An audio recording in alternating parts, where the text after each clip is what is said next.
이제 오늘 우리에게 주신 하나님 말씀 함께 나누겠습니다. 오늘은 창세기 29장 31절부터 35절까지 말씀을 교독해서 보겠습니다. 여호와께서 레아가 사랑받지 못함을 보시고 그의 태를 여셨으나 라헬은 자녀가 없었더라.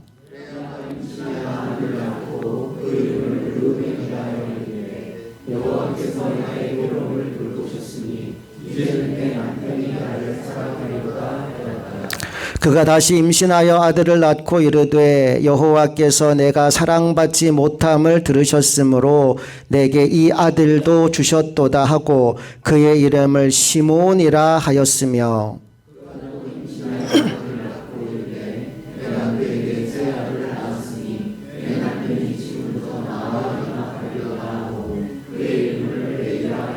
함께 있습니다. 그가 또 임신하여 아들을 낳고 이르되 내가 이제는 여호와를 찬송하리로다 하고 이로 말미암아 그가 그의 이름을 유다라 하였고 그의 출산이 멈추었더라. 아멘. 오늘은 불평에서 찬송으로 라는 제목으로 하나님 말씀 나누겠습니다. 우리가 인생을 살면서 느끼는 다양한 감정들이 있는데 그중에 가장 힘든 감정이 뭘까? 제가 생각해 보니까 여러 가지가 있겠지만 내가 지금 사랑받고 있지 못하다. 내가 지금 사랑을 원하는데 사랑받지 못하고 살아간다. 이 느낌만큼 우리의 마음을 아프게 하는 것은 없겠다라는 생각이 들었습니다. 오늘 본문에서 우리는 그 아픔의 한가운데 있는 한 여인을 만나게 됩니다. 그녀의 이름은 레아입니다. 어찌어찌 결혼을 하긴 했지만 남편은 자신을 사랑하지 않습니다. 남편 야곱은 자기보다 외모가 훨씬 더 뛰어난 동생 라헬에게만 관심이 있습니다. 한 집에 살면서 날마다 그 모습을 지켜보고 있자니 레아의 눈에는 눈물이 마를 날이 없었을 겁니다. 오늘 본문은 바로 이러한 배경에서 시작됩니다. 31절 말씀 다 같이 읽어봅니다. 시작. 여호와께서 레아가 사랑받지 못함을 보시고 그의 태를 여셨으나 라헬은 자녀가 없었더라. 하나님이 보시기에도 레아가 안타까웠던 거예요. 그래서 어떻게 하셨다고요? 그녀가 사랑받지 못하는 것을 보시고 레아의 태를 열어주셨다라고 말씀합니다. 사랑하는 여러분, 하나님은 우리를 돌보시는 분이십니다. 또한 우리의 필요를 아시는 분이십니다. 레아가 사랑받지 못하는 것을 보신 하나님은 그게 너무 안타까워서 그녀에게 선물을 주시는데 레아가 임신할 수 있도록 태를 여셨다는 거예요. 오늘 여러분 가운데 남들이 모르는 슬픔과 고통, 아픔을 가진 분이 계신가요? 사람들은 몰라도 하나님은 아십니다. 하나님은 보십니다. 복음성가에 그런 가사 있죠. 하나님 사랑의 눈으로 너를 어느 때나 바라보시고.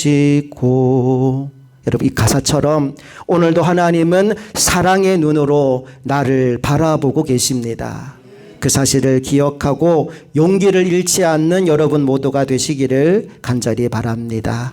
이제 32절 말씀 보겠습니다. 시작. 레아가 임신하여 아들을 낳고 그 이름을 루벤이라 하여 이르되 여호와께서 나의 괴로움을 돌보셨으니 이제는 내 남편이 나를 사랑하리로다 하였더라. 레아가 첫 아들을 낳고 이름을 짓는데 루벤이라고 짓습니다. 여러분 루벤 이름의 뜻이 뭐냐 하면 보라 아들이라 라는 뜻입니다. 보라 아들이라. 아들을 낳고 이 여인이 얼마나 기뻤으면 얼마나 좋았으면 와 아들이다 라고 소리를 친 겁니다. 여러분 이 외침에 담겨있는 레아의 마음이 느껴지시나요? 보라 아들이다. 레아가 얼마나 기뻤는지 아들의 이름을 루벤이라고 지었다는 거예요. 그리고는 이렇게 생각합니다. 내가 아들을 낳아줬으니까 이제는 남편이 나를 좀 바라봐 주겠지라고요. 하지만 현실은 어떠했을까요? 남편이 그녀를 여전히 사랑하지 않아요. 안타깝게도 남편의 마음과 시선과 사랑은 여전히 동생 라헬을 향해 있습니다. 그 모습을 보고 레아가 얼마나 실망하고 속상해질지를 한번 생각해 보십시오. 우리들도 그럴 때가 있잖아요. 내가 이 정도 하면 사람들이 인정해 주겠지, 나를 알아주겠지. 그런데 그러지 못할 때가 참 많습니다. 그래서 우리는 때로 실망하게 되는 거지요. 자, 그런데 그 모습을 누가 보고 계신다고요? 하나님이. 그래서 그 모습이 너무 안타까워서 또다시 태의 문을 열어주셨습니다. 33절 말씀 읽어봅니다. 시작. 그가 다시 임신하여 아들을 낳고 이르되 여호와께서 내가 사랑받지 못함을 들으셨으므로 내게 이 아들을 주셨도다 하고 그의 이름을 시므온이라 하였으며, 하나님이 레아에게 두 번째 아이를 주셨습니다. 그래서 레아가 이름을 뭐라고 지었느냐? 시므온이라고 짓습니다. 그 이름의 뜻이 뭐냐 하면 들으심이라는 거예요. 레아가 이렇게 말하죠. 여호와께서 내가 사랑받지 못함을 들으셨으므로. 레아가 기도했다는 겁니다. 그리고 하나님께서 탄식하는 기도 소리를 들으셨다는 거예요. 하나님이 그녀의 작은 신음에 응답해 주셨다는 겁니다. 내가 사랑받지 못하는 것 때문에 슬픈 눈물을 흘리고 있는 것을 하나님께서 다 보고 들으셨다라는 거예요. 그래서 아들의 이름을 뭐라고 지었다고요?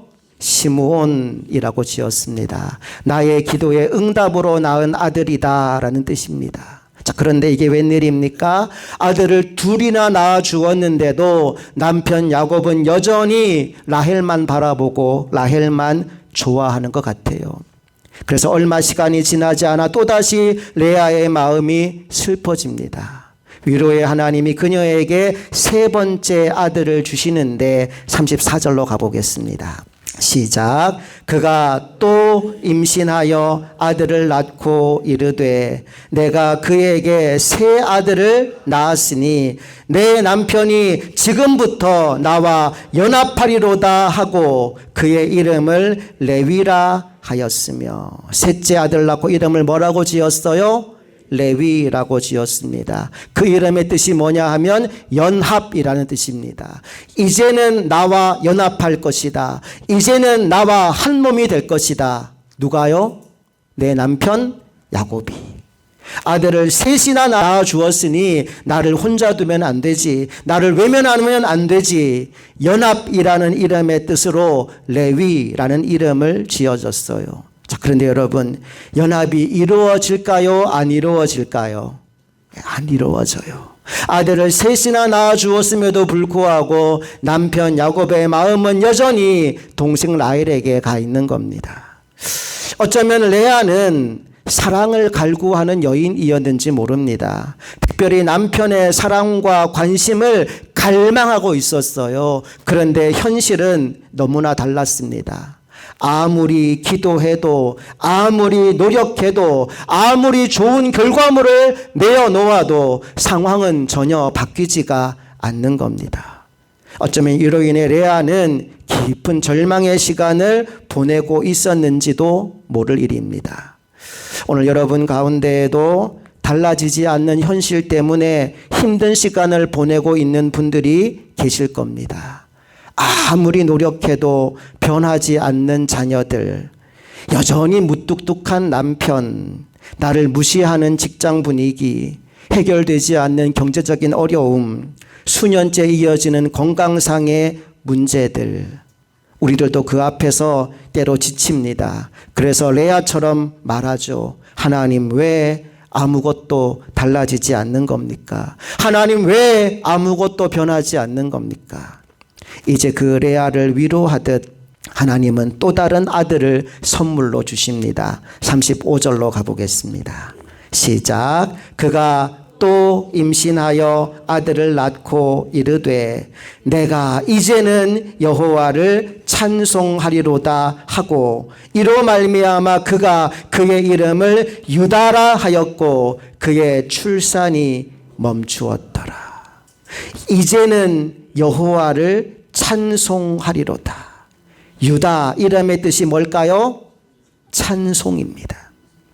지금까지는 레아가 야곱만 바라봤습니다. 속상했습니다. 나를 사랑하지 않는 남편, 나를 거들떠보지도 않는 남편, 그 남편이 미웠어요. 동생인데 남편의 사랑을 독차지한 여동생 라헬도 미웠습니다. 레아의 눈에는 끊임없이 부정적인 것들만 보였습니다. 분명히 하나님이 복을 주셔서 아들을 넷이나 낳았는데 레아의 눈에는 그 자식들이 보이는 게 아니라 여전히 자신을 사랑하지 않는 남편과 그 사랑을 독차지한 동생 라헬에 대한 미움, 질투심만 가득했던 거예요. 그런 마음으로 날마다 불만과 불평을 터뜨리며 살았는데 네 번째 아들 유다를 낳는 순간 달라집니다. 하나님을 바라본 거예요. 그래, 하나님이 나에게 아들을 넷이나 주셨는데, 하나님이 나에게 이런 복을 주셨는데 내가 지금까지 한 번도 하나님을 찬송하지 않았구나. 그래서 넷째 아들의 이름을 유다, 찬송이라고 짓게 됩니다. 시선이 옮겨진 거예요. 불평, 불만이 있는 환경에서 하나님을 찬송할 수 있는 위치로 그녀의 시선이 옮겨지게 된 겁니다.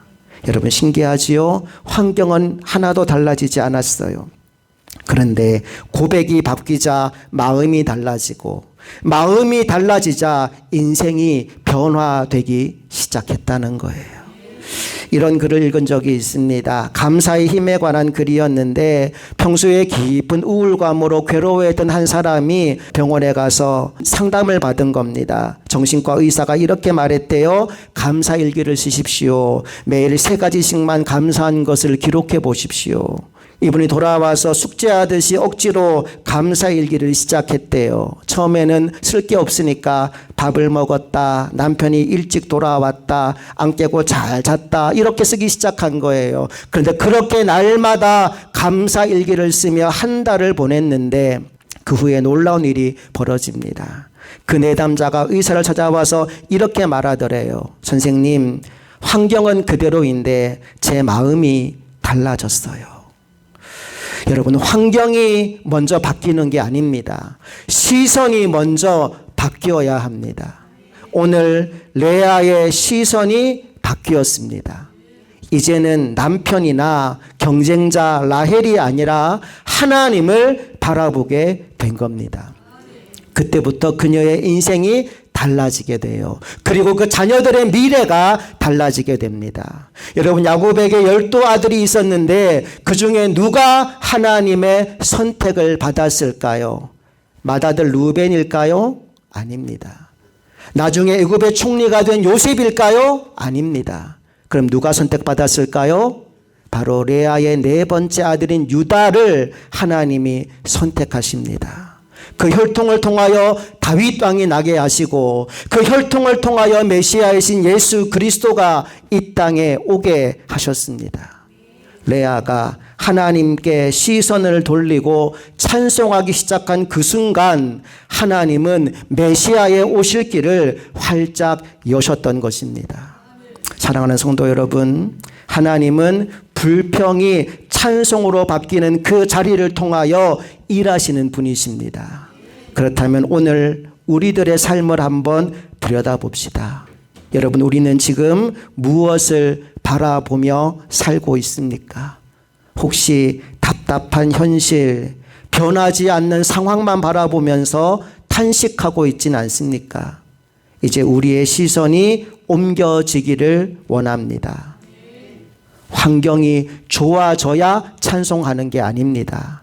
하나님을 바라볼 때 찬송이 시작되는 겁니다. 레아가 이제는 여호와를 찬송하리로다 라고 고백했던 것처럼 우리의 입술에서 하나님을 찬송하는 소리가 터져 나오기 시작할 때 하나님은 오늘 우리에게도 새로운 산 길을 열어주시는 분인 줄로 믿습니다. 한번 따라할까요? 이제는 여호와를 찬송하리로다. 레아의 변화는 남편이 변해서 생긴 게 아닙니다. 상황이 바뀌어서 생긴 게 아닙니다. 시선이 바뀐 결과입니다. 그리고 그 작은 변화가 메시아의 길을 활짝 열었습니다. 대림의 절기를 보내며 우리들도 예수께서 이 땅에 오심을 기다리고 있습니다. 오늘 우리의 시선이 하나님께로 향하게 되기를 축복합니다. 사람의 인정이 아니라 하나님의 은혜를, 남편의 사랑이 아니라 하나님의 사랑을, 답답한 현실이 아니라 하나님의 약속을 붙잡으십시오. 그리고 레아처럼 선포하십시오. 이제는 여호와를 찬송하리로다. 그 순간 하나님은 여러분 인생의 막힌 길을 열어주실 겁니다. 유다의 축복, 찬송의 축복, 메시아의 축복이 여러분의 인생과 가정 가운데도 임하게 될 줄로 믿습니다. 함께 기도하겠습니다. 하나님 아버지, 오늘 불행한 한 여인을 만났습니다. 결혼은 했지만 남편의 사랑을 받지 못하고 그 사랑을 갈구하며 원망과 불평으로 시간을 소비하던 한 여인이 넷째 아들을 낳고 그의 시선을 옮겨 하나님을 바라봅니다. 그리고 하나님을 찬송하는 유다라는 이름을 그 아이에게 지어줍니다. 그 유다를 통하여 하나님은 놀라운 미래를 계획하시고 다윗 왕이 오게 하시며 메시아이신 예수 그리스도가 이 땅에 오게 하십니다. 불평이 찬송으로 바뀐 그 자리에서 하나님은 새 길을 여셨습니다. 오늘 성도들의 인생 가운데에도 수많은 문제와 어려움들이 있겠지만 그 문제를 바라보며 탄식하는 인생이 아니라 하나님을 바라보며 찬송하는 인생이 되어서 문제가 변하여 복이 되는 것을 인생 가운데 간증하며 고백하며 살아가는 한 사람 한 사람이 되게 하여 주시옵소서. 주님께서 베푸신 모든 것에 감사하며 나아갈 때 우리 인생에 하나님께서 예비한 더 크고 놀라운 축복이 주어지게 될 줄로 믿습니다. 그 복을 누리는 우리 흥업교회 모든 성도들이 되기를 간절히 소망하며 우리 주 예수 그리스도의 이름으로 기도합니다. 아멘.